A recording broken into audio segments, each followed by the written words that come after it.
Hello and welcome to Abandoned Iceland. I'm Sam O'Donnell, and in this episode we're going to visit some of the places that have been requested by you, the viewer. Today we're starting with Faxafoss, which is a waterfall that's just off the Golden Circle.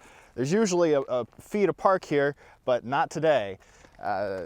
Today it's completely free. You can just come here and park and see the waterfall. It's a beautiful day today. And Icelanders are getting out and taking advantage of the fact that there's not a whole lot of tourists.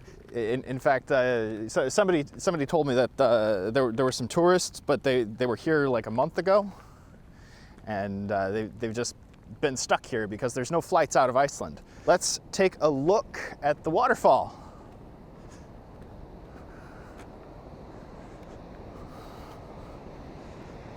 Wow.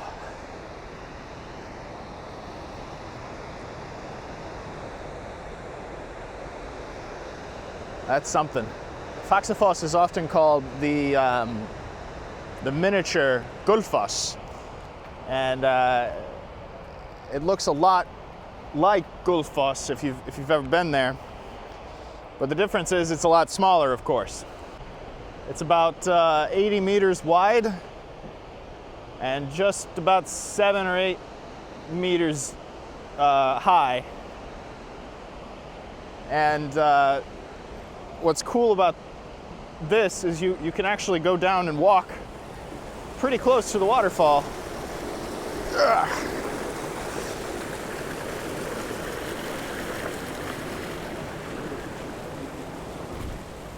Yeah. Parkour. Ugh.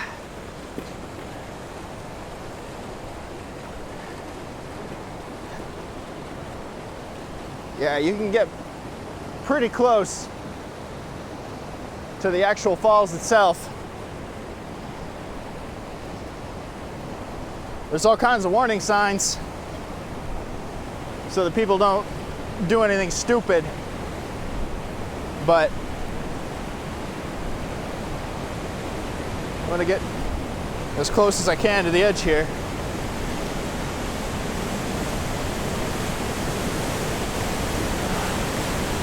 Wow.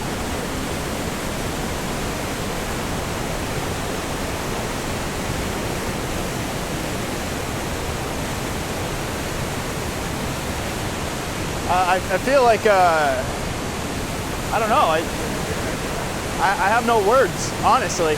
It's breathtaking.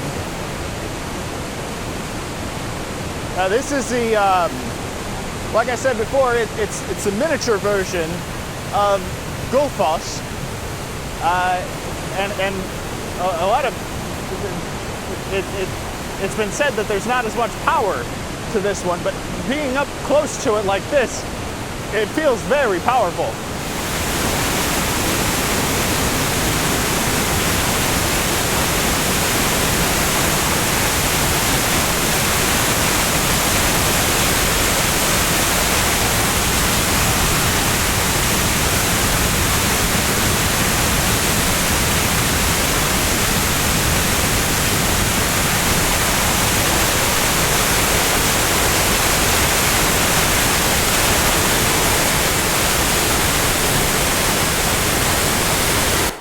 I'm here with Sigrun at Visva Restaurant here at Faxafoss, and she's been running this location with her mom for the last 6 years? Yeah, 6 or 7 years. 6 or 7 years, and they've been open ever since, but recently they've had to close down because of the COVID-19 epidemic. Yeah. So how has that been?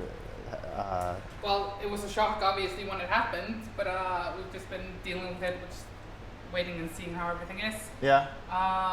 Luckily, this isn't their only income. That's good. Yeah, so we're really lucky when it comes to that. Yeah. But so we're just now waiting, Yeah. seeing what happens. Yeah, sure. And when do you think you'll be open again? Well, hopefully it's gonna be soon. Yeah. We're working towards June. Possibly. June? Yeah. That's good. Mm-hmm. That's good. So, just depends on the tourists. Now, what kind of things do you usually sell in this restaurant? Well, we have a menu with just like pizzas and hamburgers, and then we have traditional Icelandic lamb chops as well. Okay. We have Faxi soup, which is the soup that we made here, and it's unique to our location. And then of course we have alcohol, we have soft drinks, ice cream, pastries, home baked goods. So yeah, a little bit of everything. Great. I think that's all I have for you then. Thank you for talking to us. Thanks. Yeah.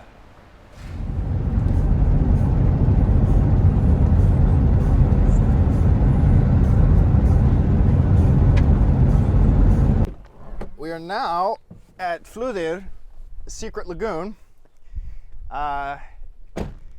It's not so secret, really. It's actually been a pretty hot spot for tourists because it's actually a very old pool.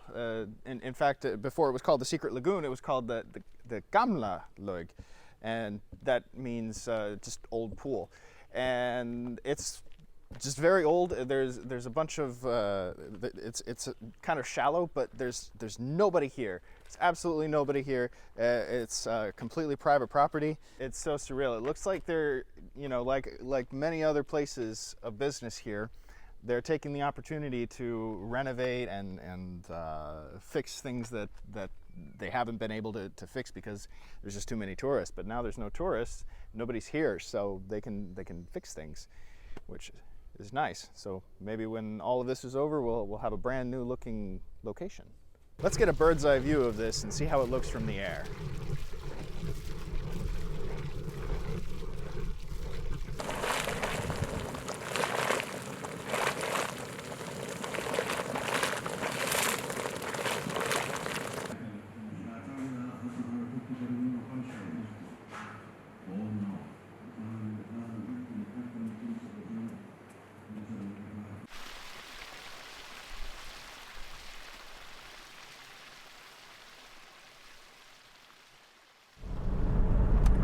Okay, now we're about to head into, turn my turn signal on a bit too soon. Okay, now we're going to be heading into Friðheimar, which is just here. It's a tomato farm. So this tomato farm is famous because Kim Kardashian and Kanye West ate here, and they made it a big deal. So it's a very tomato-centric farm, but it's also pretty cool because everything is delicious. So here we are, we're in front of the restaurant at Friðheimar. It's, like I said, very, very popular. Usually you have to book a table a few days in advance, but with the COVID-19 epidemic, it's not so busy. So let's go inside and check it out. See if we can sit down and get an interview with somebody.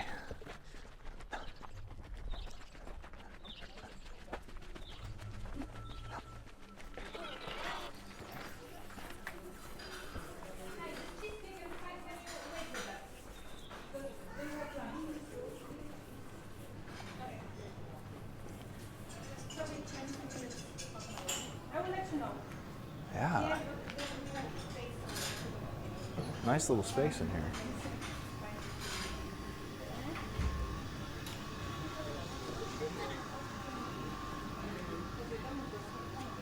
Okay. Hi. Your name is Isabella. Okay. I am here at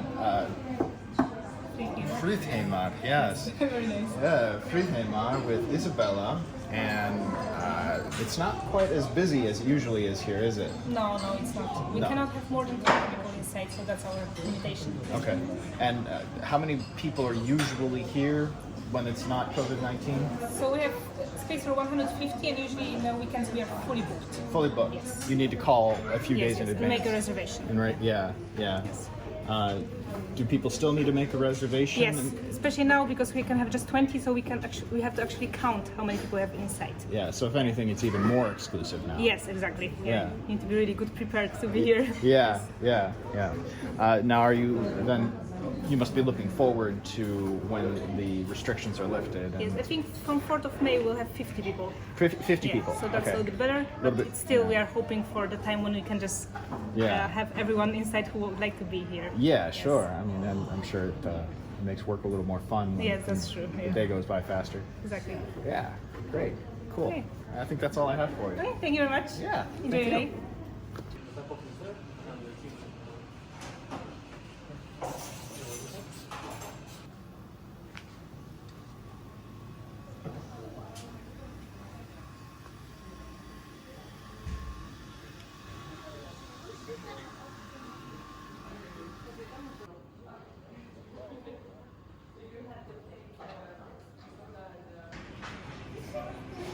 So I have in front of me it's a Bloody Mary, and they make them here out of their own tomatoes. Haven't tasted it yet, but I like to think of myself as a connoisseur of Bloody Marys, so let's try it out and see how it is.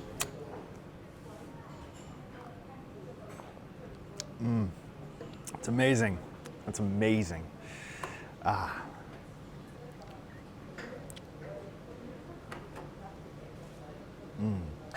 We are open always from 12 to 4 every day, so you are welcome to make a reservation and visit us. The limitation is 20 people, so this is really important to book a table before you come. Thank you. Hi, I'm standing here with this champion horse here. He has agreed to talk to me, and I just want to ask, how has COVID-19 impacted your life as a horse? Fewer tourists, I don't get any snacks. All I have to snack on these days are the bar, the gate that is keeping me in here, and there's the salt thing over there that I can lick every now and then, but other than that, nobody gives me any food. It's terrible.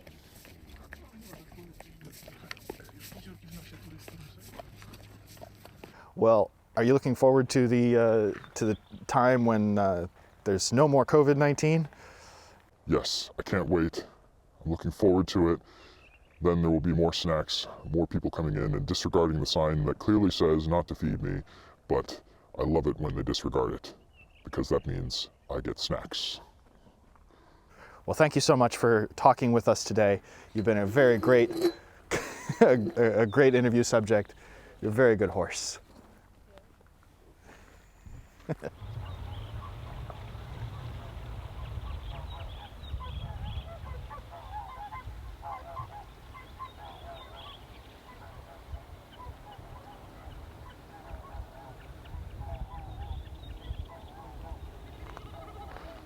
This is Scowhold. It's our last stop on this trip, but it's a site of historical and cultural significance because from the mid 11th century until the late 18th century, it was one of the largest towns in Iceland.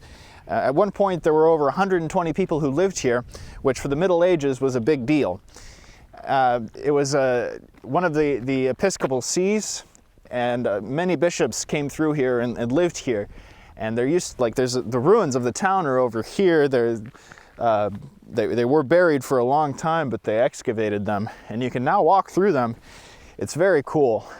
The church itself here was constructed in the middle of the 20th century, and it's a beautiful church. Why don't we take a look inside and see what it looks like? Another fun fact is the very first Bible was translated into Icelandic here, and they had to do it sort of secretly because the bishop didn't like the fact that people would know the Bible outside of a language besides Latin. So they did it in secret, and as a result, the translation was a little bit off. Anyway, let's look inside. All right. So this is the cathedral. It's very beautiful, and there's this sense of calm, and I'm not sure if that's just the echo or just the smell of pine, or maybe a mixture of both, but it's a really welcoming atmosphere. There's a museum in the basement where you can look at different artifacts. And there's also this pulpit here is also an artifact. I can't be sure from when it dates. I just know that there is a sign right next to it that says "Don't touch."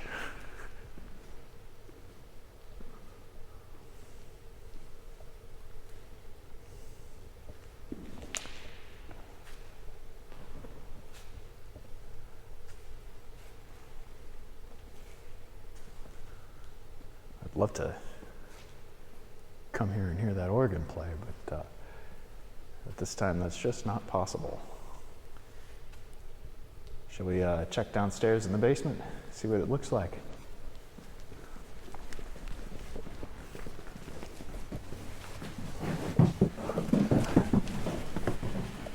Yeah.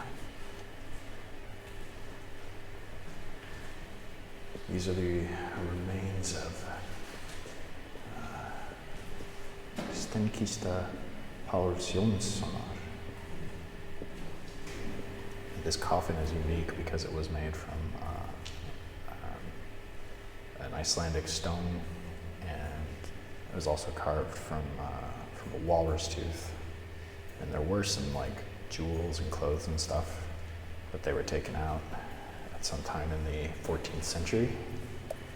Our final stop is going to be in the turf house where the Bible that I mentioned earlier is kept.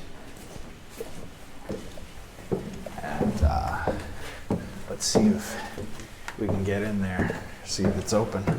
Because if it is, then we can take a look at it.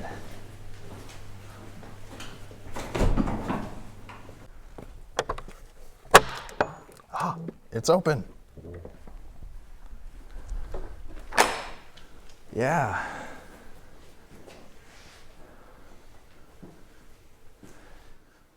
No, nothing in here. I think they took it out. Wait, there's something over here.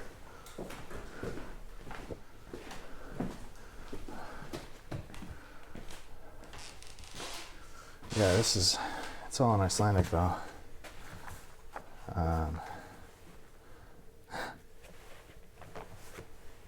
Yeah. Yeah, this is all in Icelandic. I don't think this is the first Bible that was printed. But yeah, let's head out.